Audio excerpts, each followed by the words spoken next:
শীতকাল তো প্রায় চলেই যাচ্ছে, শীতকালীন সবজি তো পুরো বিলুপ্তই হয়ে যাচ্ছে।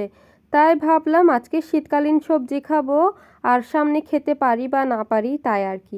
তো একটি ডেকচিতে তেল দিয়ে নিল, সেখানে তেল গরম হয়ে গেলে পেঁয়াজ কুচি, মরিচ কুচি, ধনেপাতা কুচি, সাথে দিয়ে দিল টমেটো কুচি, আরও দিয়ে দিল সামান্য পরিমাণ ম্যাজিক মশলা, তারপর দিয়ে দিল পরিমাণ মতো লবণ, তারপর ওইখানে দিয়ে দিল সামান্য পরিমাণ ধনে গুঁড়ি।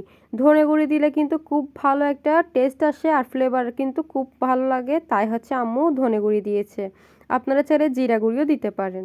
তারপর সেখানে দিয়ে দিল আগে থেকে কুটে বেছে পরিষ্কার করে রাখা শিম আর হচ্ছে আলু, ওগুলো দিয়ে হালকা নেড়ে ছেড়ে ঢাকনা দিয়ে দিল। চুলার ফ্লেম কিন্তু একদম লো রাখতে হবে, না হলে কিন্তু এগুলো পুড়ে যাবে। কিছুক্ষণ পর আবারও ঢাকনা খুলে নেড়ে ছেড়ে দিলাম।